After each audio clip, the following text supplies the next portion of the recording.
विधानसभा? ये इसलिए लड़ रहे हैं कि जनता को धोखा देंगे कि इतने हमारे मुख्यमंत्री हैं, इनमें से चुन लो, इन मुख्यमंत्री बनाए जाएंगे। इंडिया गठबंधन क्या प्रमुख घटक है? अगला कदम क्या होगा इंडिया गठबंधन? अगला कदम यह है कि जाति जनगणना पे जनता को जोड़ा जाए, जाति जनगणना जनता को समझाया जाए।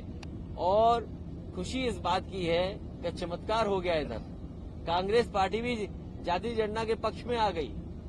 जिसने कभी लोकसभा में जाति जनगणना के खिलाफ खड़े हो गए थे, मुझे याद है वो समय में लोकसभा में था नेताजी शरद यादव जी, आदरणीय लालू प्रसाद यादव जी और दक्षिण के सभी नेताओं ने मांग की थी कि जो सेंसस हो रहा है वो जाति के आधार पर हो, लेकिन उसने कांग्रेस ने स्वीकार नहीं किया था। मुझे खुशी है इस बात की कि कांग्रेस भी अब पीडीए के रास्ते पर आ गई है और जाति जनगणना के पक्ष में आ गई है।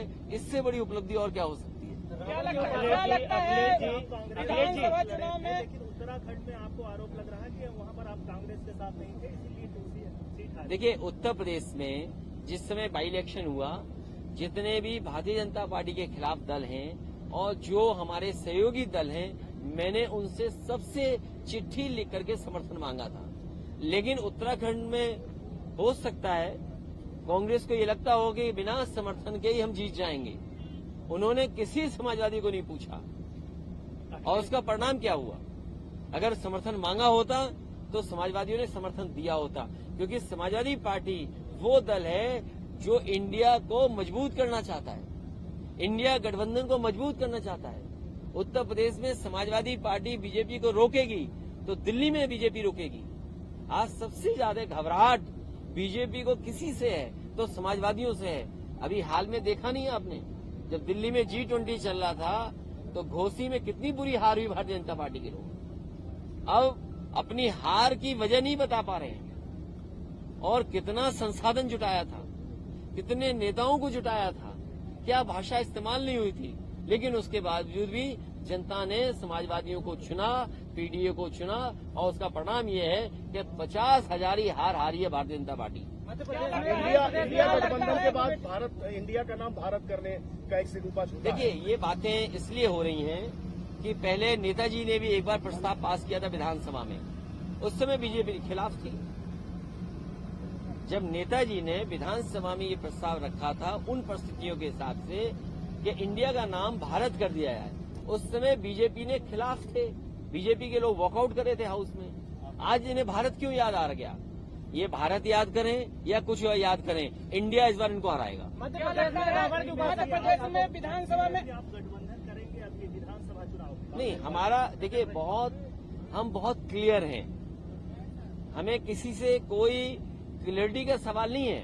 हमारी पार्टियां हैं यहाँ, हमारे विधायक थे, हमारी पार्टी को वोट मिलता है, जो हम अपनी पार्टी को एसेस कर रहे हैं, जो हमारी पार्टी के अच्छे कार्यकर्ता नेता हैं आकलन करेंगे और वो बात रखी जाएगी जो प्लेटफॉर्म है उस पर कि हमारी पार्टी के ये प्रत्याशी हैं, हम इनके पक्ष में आपसे मांग रहे हैं। क्योंकि आपको वहाँ भी कुछ मांगना है। अब ये बात अलग, कोई बड़ी साजिश हो रही हो तो बड़ी बात है। रावण के एक उपासक है, उनकी बेटी को भाजपा ने टिकट दिया मध्य प्रदेश। देखिए, बीजेपी कुछ भी कर सकती है। बीजेपी को ये बताना चाहिए आपको और सवाल पूछना चाहिए बीजेपी से, दिल्ली में नए लोकसभा में एक नया बिल लेकर के आए महिलाओं को आरक्षण देने के लिए, सीटों का आरक्षण मिलेगा उनको और नाम भी बड़ा अच्छा रखा उन्होंने। मैं ये जानना चाहता हूं जो अभी सूची जारी हुई है भारतीय जनता पार्टी की, उसमें महिलाओं को टिकट कितनी दी है? क्या महिलाओं के साथ धोखा नहीं है? और फिर मध्य प्रदेश है और प्रदेश है, दिल्ली का चुनाव होने जा रहा है, ये तो बीजेपी के लिए टेस्ट है कि अगर आपने लोकसभा में नारी सम्मान को लेकर के आपने इतना बड़ा फैसला लिया हो, क्या आप मध्य प्रदेश में 33% अपने संगठन की महिलाओं को टिकट देंगे कि नहीं देंगे? अगर ये नहीं देंगे तो इसका मतलब ये है कि इन्होंने जानबूझ करके जनता में महिलाओं को धोखा देने के लिए बिल लाए थे। अभी आपने कहा कि नई लोकसभा की बात की, पिछले दिनों जो भी सांसद के साथ हुआ आपकी पार्टी का भी समर्थन था उनको, वो हमारे ही सांसद है जी, तो उस मामले में ये कंफ्यूज मत रखिए जी। अगला स्टेप, ये कंफ्यूजन नहीं होना चाहिए। जब जेडीएस के बड़े नेताओं ने कहा था तो ये गठबंधन के प्रत्याशी हैं। ये अलग बात है कि उन्हें बीएसपी से टिकट मिला था, लेकिन वो सपा और बसपा के गठबंधन से जीते थे। ये भारतीय जनता पार्टी की भाषा है, ये जानबूझ करके बुलवाते हैं और ऐसे से बुलवाते हैं और ऐसे प्लेटफॉर्म पे बुलवाते हैं जहां से देश में संदेश जाए। लेकिन लोकतंत्र में और जो मर्यादाएं हैं उसको लांघना नहीं चाहिए, चाहे भाषा से चाहे व्यवहार से। अपनी भाषा से व्यवहार से किसी को भी मर्यादा नहीं लांघनी चाहिए। और मैंने तो ये कहा कि उन्हें आजीवन बैन लगना चाहिए। कुछ लोगों को आपने देखा होगा हेट स्पीच में या किसी कानून के उसके अंदर उनकी सदस्यता चली जाती है, 5 साल की सदस्यता जाती है, 6 साल की सदस्यता जाती है।